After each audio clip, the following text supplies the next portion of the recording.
लोकसभा चुनाव की घोषणा होने और आचार संहिता लागू होने के बाद भी कथित रूप से जारी किए गए विवादित 24 करोड़ के कामों के टेंडर की चुनाव आयोग से शिकायत के बाद अंततः मनपा बैकफुट पर आ गई है। मनपा ने इस विवादित टेंडर प्रक्रिया को रद्द कर दिया है। इस मामले की शिकायतकर्ता जन विकास सेना के अध्यक्ष पप्पू देशमुख का कहना है कि चुनाव आयोग से आचार संहिता के उल्लंघन के बाद मनपा ने भले ही यह टेंडर प्रक्रिया रद्द कर दी है, लेकिन वे इससे अभी संतुष्ट नहीं है। आचार संहिता उल्लंघन के मामले में जब तक मनपा आयुक्त विपिन पालीवाल के खिलाफ कार्रवाई नहीं होती, वे खामोश नहीं बैठेंगे और इस संदर्भ में अदालत में अपील करेंगे। उल्लेखनीय है कि लोकसभा चुनावों की घोषणा के तुरंत बाद 16 मार्च को सर्वत्र चुनाव की आचार संहिता लागू हो गई। इसके बावजूद चंद्रपुर नगर महापालिका ने 18 मार्च को शहर में रामाला तालाब के पुनरुत्थान के लिए 24 करोड़ रुपए के नए कार्य के लिए निविदा जारी की। इस मामले में पूर्व पार्षद और जन विकास सेना के अध्यक्ष पप्पू देशमुख ने जिला चुनाव अधिकारी विनय गौड़ा और राज्य के मुख्य चुनाव अधिकारी के पास आदर्श आचार संहिता के उल्लंघन की लिखित शिकायत दर्ज कराई थी। इस शिकायत के बाद मनपा ने अंततः बैकफुट पर आते हुए 26 मार्च को विवादित टेंडर प्रक्रिया रद्द कर दी। देशमुख ने आरोप लगाया कि मनपा आयुक्त ने इस काम के लिए 540 दिनों का समय होने के बावजूद केवल 8 दिनों की अवधि में निविदा प्रक्रिया पूरी करके अपनी पसंद के ठेकेदार को नियुक्त करने की मंशा से ही ये सब किया है।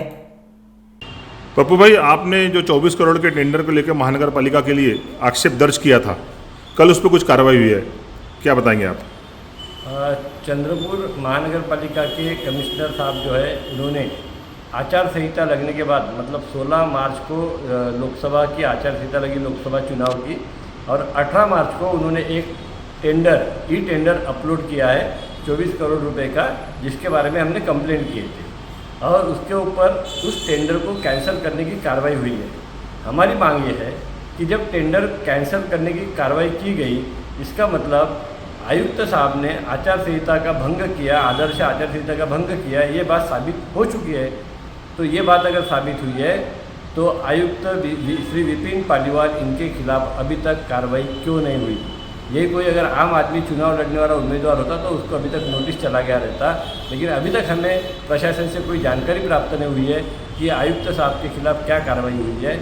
और इसी मुद्दे को लेकर हमने इस लोकसभा क्षेत्र में, चंद्रपुर वनी आदि लोकसभा क्षेत्र में जो निरीक्षक आए हैं, उनमें से तीन में से एक जनरल ऑब्जर्वर सामान्य निरीक्षक आलोक कुमार जी, इनको अभी एक कंप्लेंट दी है, उनके साथ में चर्चा भी की है और उनको बताया है कि किस तरह से जानबूझ करके आचार संहिता लगने के बाद में एक ठेकेदार को, एक अपने स्पेसिफिक कॉन्ट्रैक्टर को ये काम देने के लिए जल्दबाजी करके टेंडर पब्लिश किया गया। कम समय में इसकी कार्रवाई पूरी करने की कोशिश की गई और 24 करोड़ का चूना चंद्रपुर के जनता को लगाने की कोशिश की गई। ये हमने कंप्लेंट दर्ज की है। हमें इंतजार है इसके बारे में क्या कार्रवाई होती है, लेकिन अगर चुनाव आयोग ने कार्रवाई नहीं की तो हम माननीय न्यायालय में जाएंगे और इसमें न्याय मांगने की पूरी कोशिश करेंगे। खाने के शौकीनों के लिए खुश खबर, हैदराबादी ऑथेंटिक फ्लेवर अब चंद्रपुर में भी। जी हाँ, हैदराबाद स्वाद फैमिली रेस्टोरेंट, जहां आप पा सकते हैं हैदराबाद का original test, Hyderabad dum biryani, veg non veg curry, south Indian नाश्ता, चाइनीज, तंदूरी, कबाब, ईरानी चाय, बादाम मिल्क और भी बहुत लजीजदार खाना। इंडोर और आउटडोर में फैमिली के साथ बैठने की उत्तम व्यवस्था और सर्वोत्तम सर्विस, वो भी एकदम किफायती दामों में। हमारे यहाँ पार्सल और पार्टी के भी ऑर्डर लिए जाते हैं। एक बार अपने मित्र और परिवार के साथ अवश्य पधारें, आप दोबारा जरूर आएंगे, ये हमारी गारंटी। Hyderabad Swad family restaurant, authentic Hyderabadi flavour, near Croma showroom, Nagpur road, Chandrapur. Mobile number 9327461199, 7207556199। देश के आम चुनाव का पहला चरण एकदम करीब है। हरदम देखा जाता है कि जैसे जैसे चुनाव करीब आते हैं, वैसे वैसे नेताओं के असली रंग जनता को पता लगते हैं। उतना ही नहीं, जो नेता विचारधाराओं की बड़ी बड़ी बातें करते हैं, वो भी अपने विचारधारा से एकदम विपरीत विचारधारा वाली विपक्ष पार्टी में शामिल होने से भी जरा नहीं हिचकिचाते। कई बार ये पक्ष बदली का निर्णय कई चुनावी सीट पर निर्णायक साबित होता है, तो कई बार इसका कोई परिणाम चुनाव पर नहीं होता। ऐसे एक फेरबदल में कांग्रेस पार्टी और किसी जमाने में अपने आदर्श नेता विजय वडेट्टीवार से नाराज चंद्रपुर के पूर्व कांग्रेस ग्रामीण जिला अध्यक्ष प्रकाश देवतले ने कल सुधीर मुनगंटीवार और विधायक बंटी भांगड़िया की उपस्थिति में भाजपा का दुपट्टा अपने गले में पहन लिया। अब सवाल ये उठता है कि उनके भाजपा प्रवेश से आने वाले लोकसभा चुनाव पर कितना असर पड़ेगा। प्रकाश देवतले विजय वडेट्टीवार के आशीर्वाद से 10 वर्षों तक चंद्रपुर में कांग्रेस के जिला अध्यक्ष रहे, मगर उनकी पहचान विजय वडेट्टीवार के विश्वस्त से ज्यादा कभी नहीं बन पाई। उन्होंने अपने आप को तैली समाज का नेता करके भी स्थापित करने की कोशिश की, मगर उनसे वो कुछ भी खास जम नहीं पाया। हाल ही में कुछ दिन पहले उन्होंने तैली समाज की विचार मंथन सभा का आयोजन किया था, जिसमें उन्होंने कांग्रेस पार्टी से तैली समाज को लोकसभा में प्रतिनिधित्व देने की मांग की थी। अन्यथा तैली समाज की ओर से उम्मीदवार खड़ा करने का भी इशारा दिया था।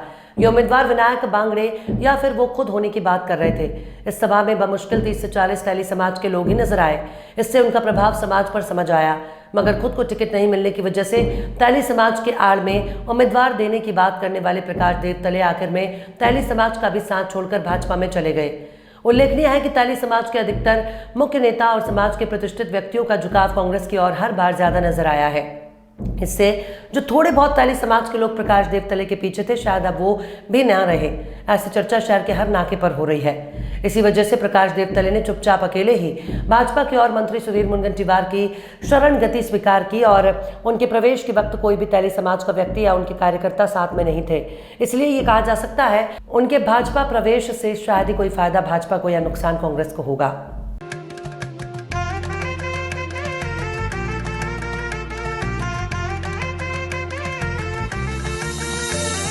माना पालाचा नात्या गोत्याचा पसारा लई बाई वाढला, रुसवा नको ग बाई कुणाचा मोठ्यानी उतारा काढला।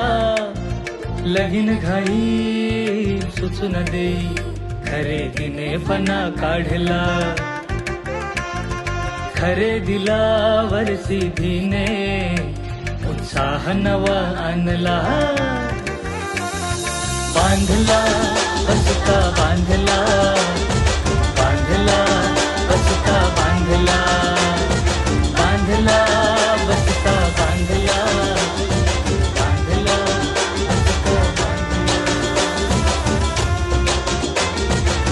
कमी किमतीत आणि क्वालिटी सोबत बरं का? और सिटी आहे तर शक्य आहे।